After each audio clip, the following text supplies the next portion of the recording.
Salut, c'est Nathan et bienvenue aujourd'hui dans cette toute nouvelle vidéo. J'espère que tu vas bien. Nous allons parler des 12 questions à se poser ou à poser au vendeur lorsque vous visitez votre bien immobilier ou le bien immobilier que vous allez très prochainement acheter. Il est important lors de la visite d'un bien immobilier de savoir vraiment d'avoir toutes les questions en tête pour que vous puissiez avoir les réponses, les précisions possibles concernant le bien immobilier que vous avez en face de vous, que vous envisagez, dans lesquels vous envisagez d'investir. Dans cette vidéo, je te donne justement ces questions, je vais pouvoir te les communiquer pour que la prochaine fois que tu auras visité un bien immobilier que tu seras probablement en mesure d'acheter, que tu poses ces questions-là au vendeur qui sera en face de vous pour que vous n'ayez aucun doute sur la rentabilité ou encore la qualité de ce bien immobilier. Mais avant d'en parler, je te conseille de t'abonner à cette chaîne en activant la cloche de notification que tu vois juste en bas si cela n'a pas encore été fait. Comme ça, tu seras tout de suite alerté de toutes les prochaines vidéos qui seront publiées sur l'immobilier, la création d'entreprise ou l'investissement de façon générale. Abonne-toi, c'est très important parce que c'est uniquement sur cette chaîne qu'on partage en exclusivité des vidéos, des qualités et avec je dirais une connaissance en tout cas très approfondie dans l'immobilier et dans plein de sujets. En tant qu'investisseur immobilier, il y a une série une série de 12 questions à poser au vendeur lorsque vous appelez lorsque vous êtes appelé à visiter un bien immobilier, à prendre des renseignements sur un bien ou quand vous le visitez comme je viens de le dire. Ce sont les questions que que je pose moi toujours lorsque je visite un bien immobilier et je te le communique pour que toi dès aujourd'hui qui veut investir dans l'immobilier ou qui a déjà investi dans l'immobilier, que tu le poses toi aussi à ton tour au vendeur qui voudra te vendre un bien immobilier. C'est ainsi que je procède afin de ne rien laisser au hasard, car il faut obtenir toutes les informations nécessaires pour évaluer la rentabilité de l'opération. Vous verrez aussi que certaines de ces questions vous permettent de vous rendre sympathique auprès du vendeur et bien sûr d'amorcer la phase de négociation. Si vous êtes du genre à avoir du mal à entamer la conversation, cette liste vous facilitera énormément la tâche en tant qu'acheteur immobilier. Vous pouvez d'ailleurs consulter le lien de mon blog qui est dans la description de la vidéo pour en savoir plus sur toutes ces stratégies de négociation d'un bien immobilier pour pouvoir vous amener en tout cas dans cette ambiance de vente immobilière. Attention toutefois à la manière dont vous allez poser ces 12 questions au vendeur. Il faut faire preuve d'une certaine légèreté quand vous les abordez. Veillez à ce que ça vienne naturellement et à ne pas donner à votre interlocuteur l'impression de subir une interrogatoire. Il ne faut pas poser question par question. Vous faites quelques pas dans les pièces de la maison et vous posez des questions progressivement en regardant l'état des toitures, l'état du sol, l'état des portes, etc.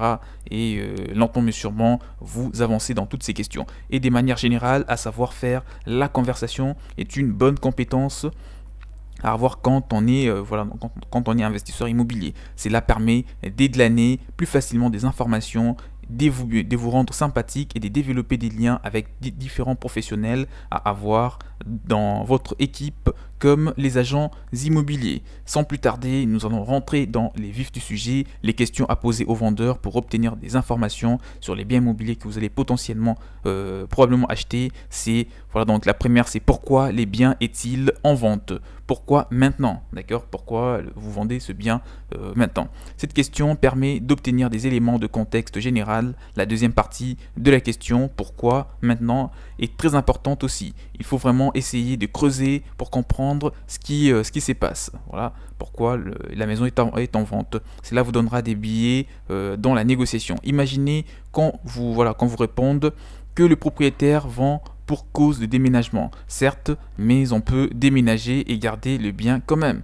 Est-ce que qu'est-ce qui vous motive la vente en ce moment précis? Il y a toujours de raisons, il faut creuser. Deuxième question, c'est depuis quand le bien est-il en vente? Vous n'obtiendrez pas forcément la vraie réponse car il y a tout un acheminement et un processus avant de mettre un bien en vente. Et puis surtout, l'agent immobilier ne va pas vouloir vous le dire si ça fait 6 mois que le bien est sur le marché et qu'il galère pour le vendre. Mais ce n'est pas grave, cela reste intéressant de poser la question pour voir comment l'agent ou le vendeur répondent. Et vous, voilà, et vous en tant qu'acheteur, bien entendu, vous pourrez vérifier par vous-même depuis combien de temps le bien est réellement en vente. Je donne des astuces et des outils pour faire cela dans un programme que j'ai mis à disposition. Vous n'avez qu'à me faire un petit mail afin d'en parler en privé. De plus, vous pouvez dans certains cas de figure retrouver les annonces immobilières afin de savoir combien ou à quel moment le bien a exactement été mis sur le marché. La troisième question à poser au vendeur, c'est: y a-t-il déjà eu une offre de vente ou une vente annulée sur ce bien ou pas? Autrement dit, des gens se sont-ils positionnés sur ce bien avant vous? Là encore, la réponse que l'agent ou le vendeur va pouvoir vous donner ne sera pas forcément véridique, mais l'important c'est d'avoir une réponse. On va sûrement vous répondre: oui, il y a eu des visites avant vous, ou plusieurs visites, mais et après il faudrait creuser pour en savoir plus. Ce qui ne veut pas dire que les gens qui ont visité ont fait une proposition, ou alors on peut vous dire qu'il y a déjà des offres d'achat, mais si c'était le cas, ce serait peut-être déjà vendu et les vendeurs ne feraient pas visiter son bien immobilier à vous.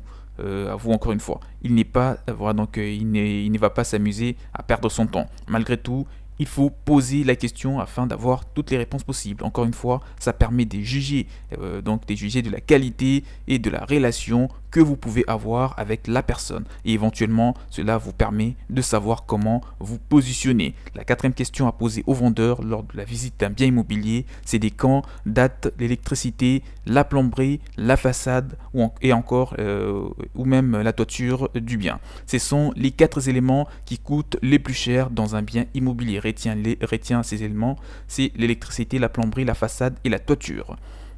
Vous en aurez pour un bon ticket si vous devez les refaire. Alors demandez dès quand ça date et quand ça a été rénové exactement. C'est une question question de logique.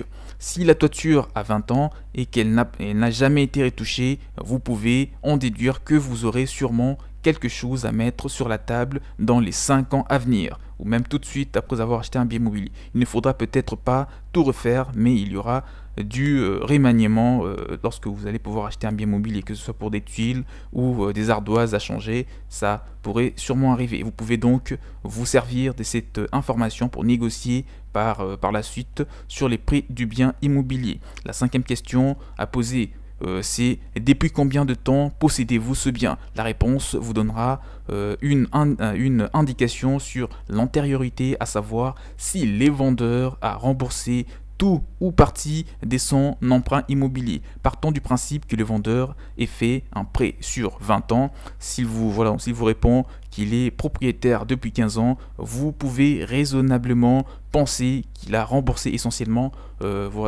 l'essentiel de son prêt immobilier. Alors que s'il répond depuis 10 ans ou moins, ce ne sera probablement pas le cas. Ça vous donne des éléments pour entamer la négociation. La 6e question, c'est comment étaient les quartiers à l'époque où il a acheté le bien immobilier. Si les vendeurs détient les biens depuis un certain temps, demandez-lui comment était le quartier à l'époque. C'est d'ailleurs le genre des questions qu'il est très intéressant de poser aux locataires si vous avez la chance de les croiser. Vous pouvez même discuter en tout cas avec eux après la visite du bien immobilier afin d'en savoir plus. Demandez-leur comment ça se passe dans l'immeuble et s'ils se sentent bien dans le quartier où ils sont en train de louer le bien immobilier. 7e question, c'est comment avez-vous eu l'idée, bien sûr, d'acheter ici? Pourquoi le vendeur a-t-il acheté ce bien en particulier? Est-ce par motivation personnelle ou d'autres raisons? Par opportunité, ça vous permettra bien sûr de comprendre un peu pourquoi il a acheté et pourquoi il vend aujourd'hui. 8e question, avez-vous apprécié de vivre dans ce quartier? C'est la question parmi toutes ces questions qu'il faut poser aux vendeurs. Dans la lignée de 2 questions précédentes, voici une manière de comprendre la dynamique du quartier ou de la ville que vous convoitez. Si les biens étaient la résidence principale du vendeur, demandez-lui comment ça s'est passé et comment il a vu évoluer les choses dans le quartier. Où se trouvent les nouveaux développements, etc. Afin bien sûr de vous baser sur ça aussi. Enfin, voici une série des questions concernant la copropriété. Si c'est là dans la copropriété que vous comptez investir, j'ai aussi des questions qui pourraient vous aider énormément. Cela s'applique pratiquement à tous les appartements qui représentent la majorité des biens immobiliers. Il y a même des maisons en copropriété. Les questions à poser aux vendeurs concernant la copropriété, la première c'est quelle est, voilà donc la première, mais c'est la 9e question. Quelle est l'année de construction de l'immeuble? Bien sûr, vous pouvez vous faire une idée sur la base de l'apparence de l'immeuble, mais c'est toujours mieux de le demander.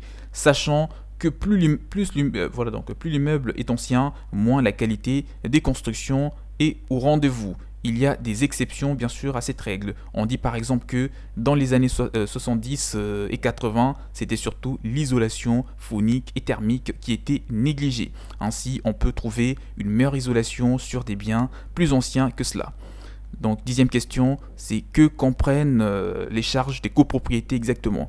Point déterminant, en tout cas dans une visite immobilière, combien cela coûte-t-il d'être l'heureux propriétaire d'un bien immobilier dans cette copropriété? Le montant n'est pas la seule variable.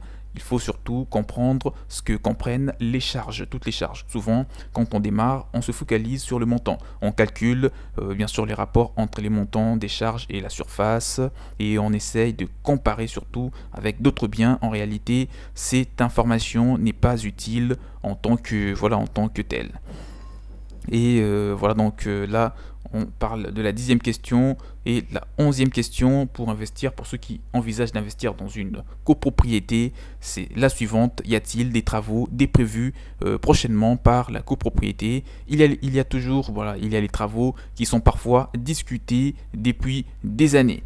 Vous retrouverez des éléments des discussions les concernant, bien sûr, dans les procès-verbaux d'assemblée générale précédente. Il y a des discussions qui auront été précises. Donc la négociation portera sur qui va les payer, les vendeurs ou vous, le prochain propriétaire. Et voilà donc là, on va parler de la dernière question, c'est la copropriété est-elle en faillite? Quel est l'état financier de la copropriété et voilà donc est-elle bien gérée? Y a-t-il des arriérés? Si oui, peut y avoir plein de raisons, ne sont pas nécessairement graves, mais il n'empêche qu'il faut bien sûr creuser lors de la visite immobilière et poser plus de questions. Voici là les 12 questions pour vraiment t'aider à mieux négocier le prix de ton bien immobilier lors de la visite de ton bien immobilier. Tu dois obligatoirement poser ces questions, mais en tout cas à partir de la 9e question, donc la 9e, la 10e, la 11e et la 12e question, les 4 dernières questions, ce sont pour ces personnes qui veulent investir dans une copropriété. Voilà donc on arrive vers la fin de la vidéo. Je vous conseille donc de faire des bons investissements immobiliers. Dites-moi dans le commentaire si vous connaissez des questions qu'il faut obligatoirement poser aux vendeurs pour faire un bon achat immobilier. Je me ferai le plaisir de vous faire une nouvelle vidéo afin de vous donner plus de précision et d'en faire bénéficier la communauté d'investisseurs immobiliers. N'oubliez pas, si cela n'a pas encore été fait, abonnez-vous massivement à cette chaîne en activant la cloche de notification que vous voyez juste en bas. Nous devons atteindre rapidement le 20 000 abonnés. Comme ça, je vous sortirai des vidéos exclusives avec des contenus vraiment de qualité, des informations que vous ne trouverez nulle part, que je donne dans mes formations. Je vous ferai des vidéos pour vous aider, vous qui veulent investir en immobilier ou créer une entreprise ou vraiment investir dans la bourse. Je vous ferai des vidéos dans toutes ces thématiques pour vous aider à aller de l'avant. Et si tu veux acquérir un bien immobilier en France ou partout dans le monde, tu me fais un mail, nous avons des contacts qui pourront t'aider à investir et partir sur des bonnes bases. Je te dis donc à la prochaine, porte-vous bien, ciao ciao.